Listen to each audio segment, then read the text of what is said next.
Bwana, leo tutakuwa tuna topic mpya, topic ambayo itajikita zaidi kwenye ndoa za utotoni. Tufahamu hii ndoa za utotoni ni kitu gani. Kama ndo unaisikia kwa mara ya kwanza au ushaisikiaga lakini hujui maana yake ni nini, tuijue kisheria imekaeje na kijamii tunaichukuliaje. Yaani ndoa za utotoni na athari zake, inasababishwa na nini na nini kifanyike ili ziweze kukoma. Cha kwanza, ndoa za utotoni tunapata maana yake kwenye sheria ya mtoto,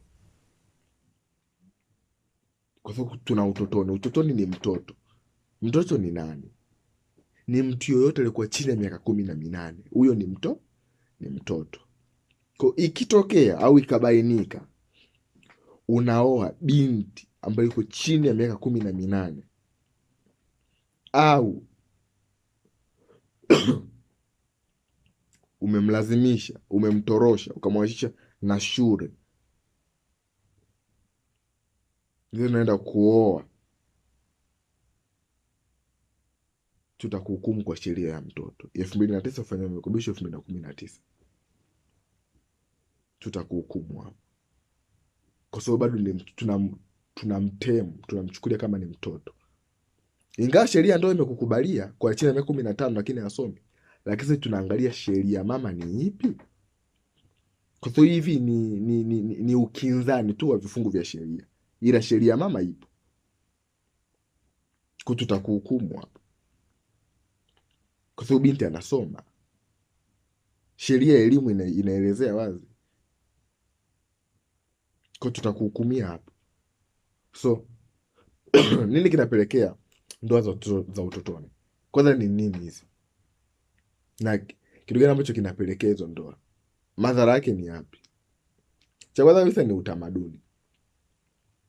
Utamaduni ndio unafanya ndoa za utotoni ziongezeke, mila na desturi zetu za miaka hiyo.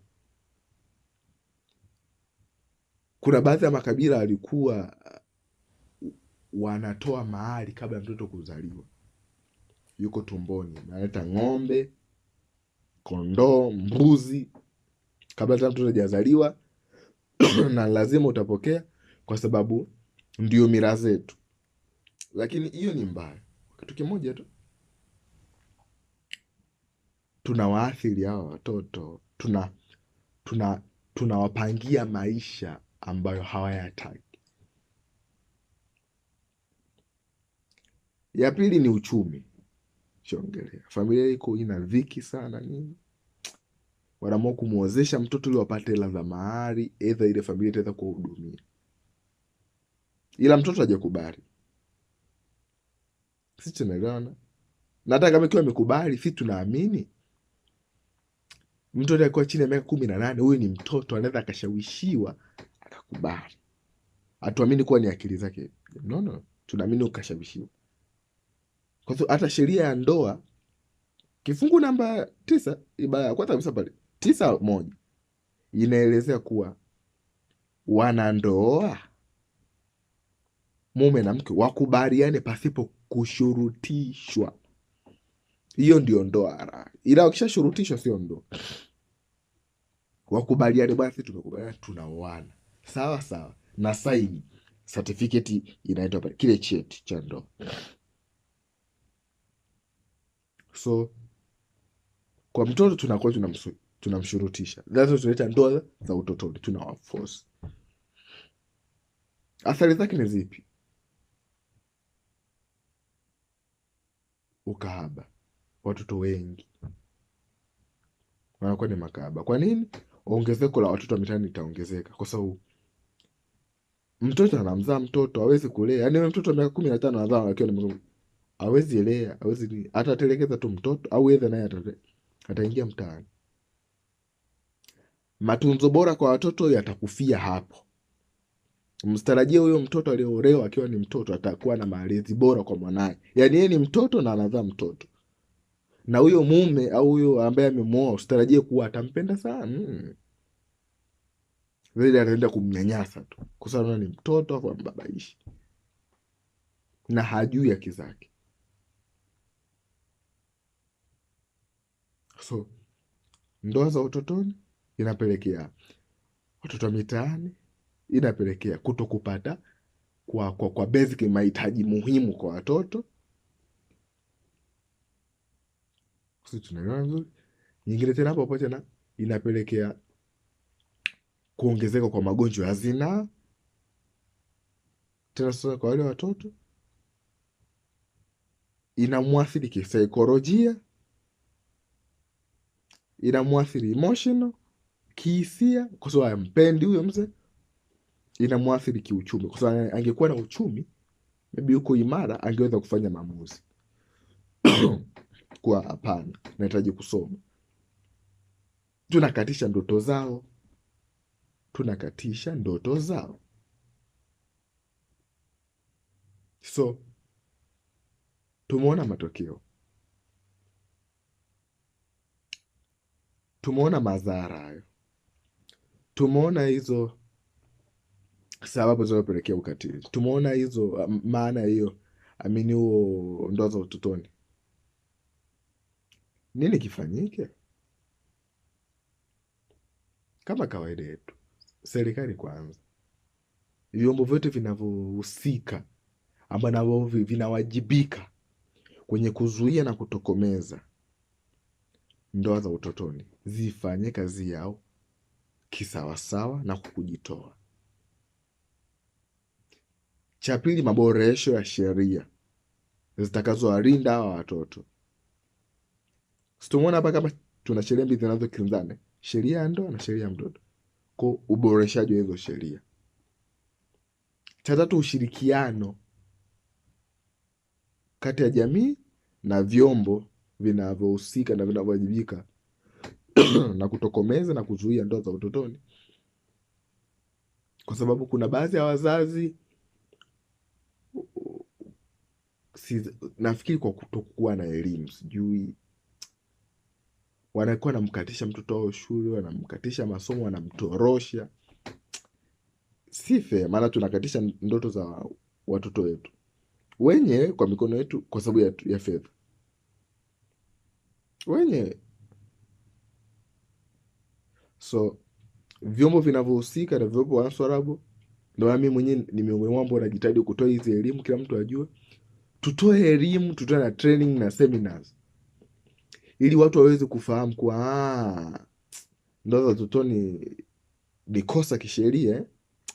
Hapana, watapata uelewa. Mimi naamini jamii ikielimishwa inaelewa, na ikielewa itatoa ushirikiano thabiti kuendelea kutokomeza na kuzuia ndoa za utotoni, kwa sababu ndoa za utotoni zinaathiri sana mabinti wetu, zinaathiri sana sana sana sana, mpaka wanakata tamaa, zinasababisha mpaka vifo. Wanakata tamaa, ana moto ajinyonge basi, maana hampendi wale aliolewa naye, anamshurutisha, anamnyanyasa, na kusudi pale ile mwana ajue ndo ana fedha, huyu ana fedha, kwa anamfanyia kila kitu, ajua hataweza kutoka wala kuondoka. Ataenda wapi? Na ni mtoto, hana chochote. Atapigwa, atabaki hapo mlangoni tu, atakuwa amelala. Asubuhi anaingia ndani kumpikia chai ile mpiga. Sisi tunaelewa, lakini ndugu zangu, tuwalinde sana watoto wetu, tujue thamani ya watoto wetu.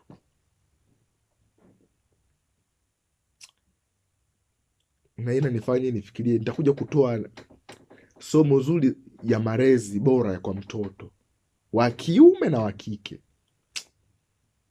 Nimepata kitakuja kutoa hilo somo zuri ili mtu ujue kila stage, kwa huyu mtoto wa miaka hii atapitia stage hizi na hii, atakuwa iko hivi. Ujue mtoto wangu yuko kwenye stage ipi, elimu gani sasa hivi ni mpi, upeo gani uko nao sasa hivi. Nitajitahidi ndani ya wiki nije nitoe hilo somo, kwa sababu tusipozoea ndoa za utotoni tutaathiri kizazi kinachofuata. Tutajikuta tu vitukuu vyetu vinaolewa na miaka 6, nakwambia. Kama mama zao, bibi zao wanaolewa na miaka 15, wao watakuja kuolewa na miaka 6. Kwa hiyo tupinge na tuondoe hii kitu. Ko naomba tuendelee kuwezeshana, kusapotiana na kutoa malezi bora kwa watoto wetu, waweze kupata zile basic need, mahitaji maalum, mahitaji ya muhimu, maana au bado ni watoto na hawana uwezo wa kujifanyia maamuzi, lakini tuwafanyie maamuzi sahihi. Tunasema best interest of the child, yaani kila tunachokiamua tukiamue sawasawa na maslahi bora ya mtoto. Kwa sababu gani? Kuwa tusipofanya hivyo tutaharibu kizazi chetu, kwa sababu ukiangalia hata ripoti mbalimbali, utafiti maybe wa uzazi tu wa 2010 inaonyesha kabisa kuwa 37% ya wanawake waliojifungua walikuwa kati ya miaka 20 mpaka 24. Yaani 20 mpaka 24, 37% hiyo. Yaani huu bado, yaani ndio kaanza kuingia utu uzima, lakini bado ni katoto.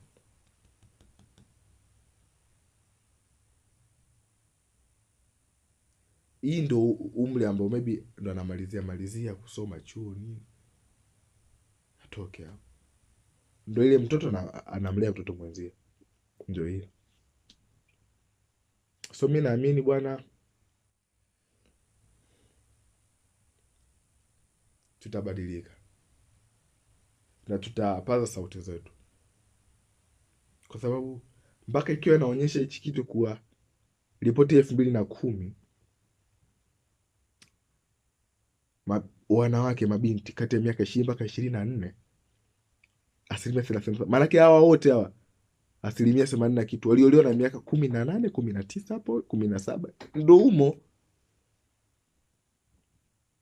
Mimba si lazima ipate mwaka mmoja nyuma, 19 au miwili nyuma, ingine mpaka 3.